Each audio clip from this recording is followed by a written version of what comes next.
number 39, shot number 1, take number 1. Clap.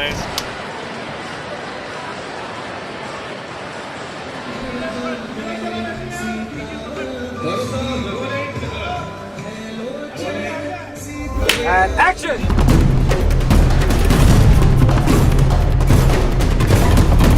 तो finally दोस्तों, अब तक तो आपने रणवीर कपूर की मच अवेटेड मूवी रामायण का इंट्रोडक्शन वीडियो तो देख ही चुके होंगे।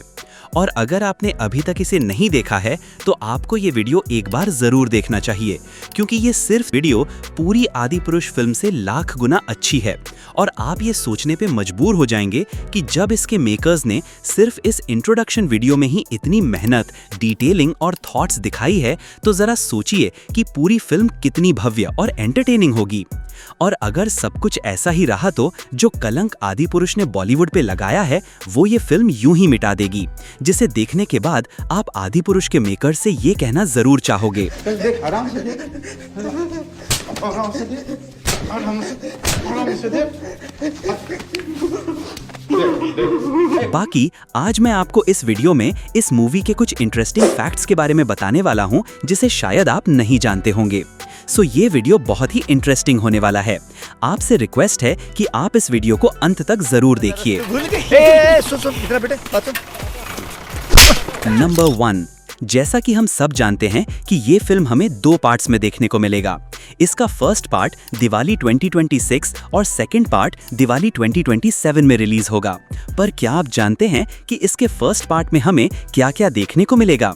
अगर नहीं तो मैं आपको बता दूं कि इसके मेकर्स ने इसके बारे में हमें इस वीडियो में ही हिंट दे चुके हैं। इस वीडियो के अंदर जो हमने एनग्रेडिंग्स देखी, इसी में उन्होंने बताया है कि इसके फर्स्ट पार्ट में हम क्या-क्या देखेंगे। इसमें हमें रामायण से बहुत पहले की कहानी को दिखाया जाएगा, जैसे कि रामायण से भी पहले रावण त्रिमूर्ति यानी कि ब्रह्मा, विष्णु और महेश और तीनों लोकों यानी कि स्वर्गलोक, मृत्युलोक और पाताल लोक तीनों पर अपना अधिकार जमाना चाहता था।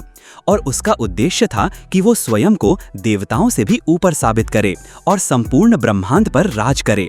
इसके लिए रावण ने इंद्र को हराकर उसका सिंहासन छीनने की कोशिश की और देवताओं को बंदी बना लिया था।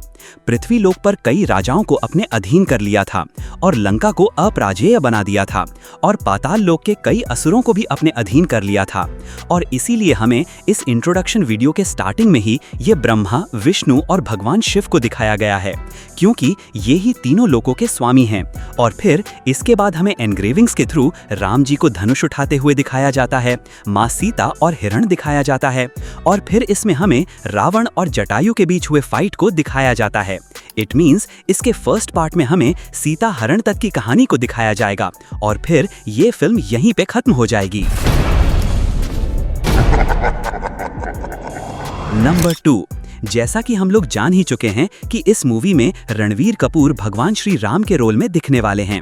और इसमें अभी रणवीर कपूर का श्री राम वाला लुक बवाल है, गूज़बम्स फील कराने के लिए काफी है।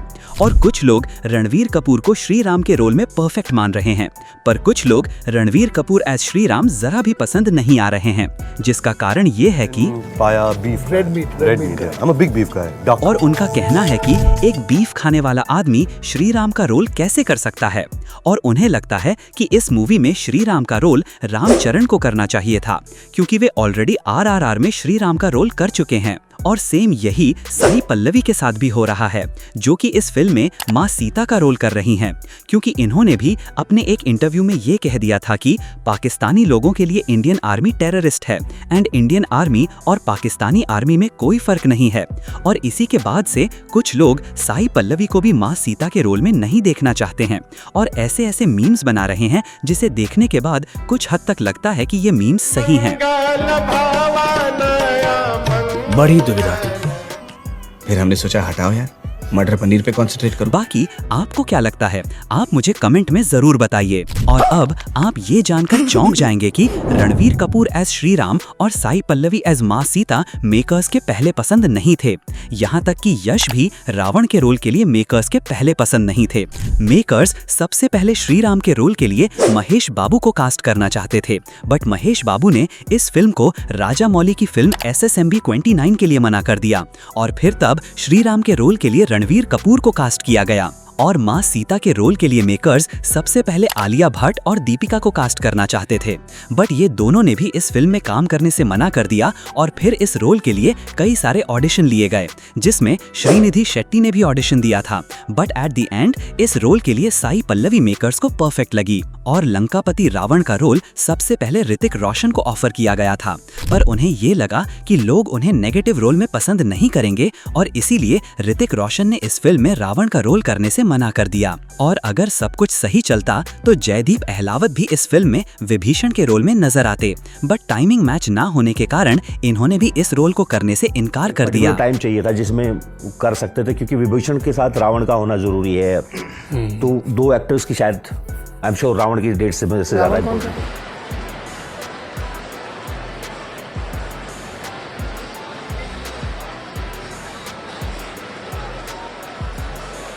नंबर 3, इस मूवी का टोटल बजट लगभग 1600 करोड़ रुपए बताया जा रहा है, जिसमें से इसके फर्स्ट पार्ट को बनाने में ही टोटल 900 करोड़ रुपए खर्च किए जाएंगे। पर क्या आप जानते हैं कि इसके स्टार कास्ट ने इस फिल्म में काम करने के लिए कितने पैसे लिए हैं? रणवीर कपूर ने इसके दोनों पार्ट में काम करने के लिए 150 करोड़ रुपए लिए हैं, तो वहीं साई पल्लवी ने दोनों पार्ट के लिए 12 करोड़ लिए हैं।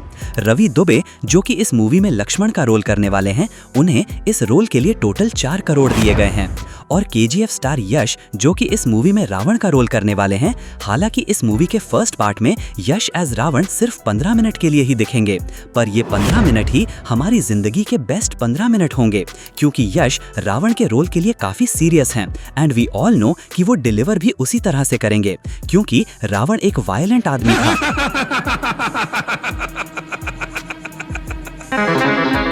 और हम तो जानते ही हैं वायलेंस, वायलेंस, वायलेंस। और इसीलिए इन्होंने इस मूवी में काम करने के लिए 100 करोड़ रुपए लिए हैं। और यही नहीं, ये इस मूवी के प्रॉफिट में से हिस्सा भी लेंगे, क्योंकि ये इस मूवी के प्रोड्यूसर में से एक हैं। बाकी सनी देओल इस मूवी में हनुमान के रूप में नजर आने वाले हैं, जो कि उनके लिए ये रोल काफी चैलेंजिंग होने वाला है, क्योंकि सनी देओल अब 67 साल के हो चुके हैं। और जैसा कि हम लोग जानते हैं कि भगवान हनुमान बलवान, बुद्धिमान, विनम्र, भोले और चंचल स्वभाव के थे। नो डाउट सनी देओल बलवान हैं, बट भगवान हनुमान के रोल के लिए उन्हें विनम्र, फुर्तीला और चंचल स्वभाव का होना पड़ेगा, जो कि मुझे नहीं लगता है कि ये कर पाएंगे। पर जो भी हो, सनी देओल ने इस मूवी में भगवान हनुमान का रोल करने के लिए टोटल 40 करोड़ रुपए लिए हैं। बाकी आपको क्या लगता है, क्या सनी देओल भगवान हनुमान के रोल के लिए परफेक्ट हो सकते हैं? आप मुझे कमेंट में जरूर बताइए। नंबर 4, इस मूवी की प्रिंसिपल फोटोग्राफी को अप्रैल 2024 में स्टार्ट किया गया था और इसके फर्स्ट पार्ट की पूरी शूटिंग नवंबर 2024 यानी कि केवल 7 महीनों में ही कंप्लीट कर लिया गया। जैसा कि आप इसके बिहाइंड द सीन में देख सकते हैं कि कैसे इस फिल्म के सभी मेंबर फिल्म रैप होने की खुशी में केक काट रहे हैं। हालांकि इस फिल्म के मेकर्स इसे ग्लोबल बनाने में कोई कसर नहीं छोड़ रहे हैं और तभी हमें इस 3 मिनट के वीडियो में ऐसे VFX वाले सीन्स देखने को मिले, जिसे देखने के बाद सब बोल रहे हैं कि this is the best use of VFX and CGI to show our culture, our history. और ऐसा ही एक्सपीरियंस पूरी फिल्म में हमें देखने को मिले। इसीलिए इसके मेकर्स ने इसके पोस्ट प्रोडक्शन वर्क यानी कि VFX और CGI के लिए टोटल 600 दिनों यानी कि 1.5 साल से भी ज्यादा का समय दिया है। और इसी कारण से ये फिल्म दिवाली 2026 में रिलीज होगी। और इस फिल्म का VFX वर्क वही कंपनी कर रही है जो VFX की दुनिया में 7 ऑस्कर अवार्ड जीत चुकी है, यानी कि डबल नेगेटिव, जो कि ड्यून और ब्रह्मास्त्र जैसी मूवी में VFX का काम कर चुकी है। और अगर आपने आदि पुरुष मूवी देखी होगी तो आपको ये वानर सेना तो याद ही होगी, जो कि बहुत ही वाहियात थी। और ये गलती इस मूवी में ना हो, इसीलिए इस मूवी में स्टंट कोरियोग्राफी और मूवमेंट का काम टेरी नॉटरी कर रहे हैं, जो कि सेम काम प्लैनेट ऑफ द एप्स जैसे कई बड़ी फिल्मों में कर चुके हैं। नंबर 5, जैसा कि मैं पहले ही बता चुका हूं कि इस मूवी में हमें रावण का वो कहानी दिखाया जाएगा जिसे बहुत कम लोग जानते हैं या फिर जानते ही नहीं हैं, जैसे कि विद्युत जिह्वा, जो कि शूर्पणखा का पति था, जिसे रामानंद सागर की रामायण में भी नहीं दिखाया गया था, जिसके लिए इस फिल्म में विवेक ओबेरॉय को कास्ट किया गया है। तो वही रावण की माता कैकसी के रोल के लिए शोभना जी को कास्ट किया गया है। इट मीन्स इस फिल्म में हमें शायद रावण के बालपन की कहानी को भी बैक स्टोरी के रूप में दिखाया जा सकता है। नंबर 7, वैसे तो इस मूवी के राइटर श्रीधर राघवन हैं, जो कि बॉलीवुड को कई सारे सुपरहिट कहानी दे चुके हैं, जैसे कि वॉर, पठान और tiger 3। But we all know कि रामायण तो वाल्मीकि जी ने ही लिखी है, जिसे देखने के बाद वाल्मीकि जी कुछ तो कर रहा है, ठीक नहीं कर रहा है। I don't like this. तो फाइनली दोस्तों, 100 बात की एक बात, अगर जिस तरह की डिटेलिंग, फीलिंग और विजुअल इफेक्ट इस वीडियो में दिखाई गई है और सेम यही चीज हमें पूरे फिल्म में देखने को मिल गई, तो ये फिल्म इंडियन सिनेमा का इतिहास बदल कर रख देगी। बाकी आपको क्या लगता है, आप हमें कमेंट में जरूर बताइए। तो चलिए, this is end of this video. अगर आपको ये वीडियो पसंद आया हो तो do like this video, share, comment and don't forget to subscribe VFX वाला।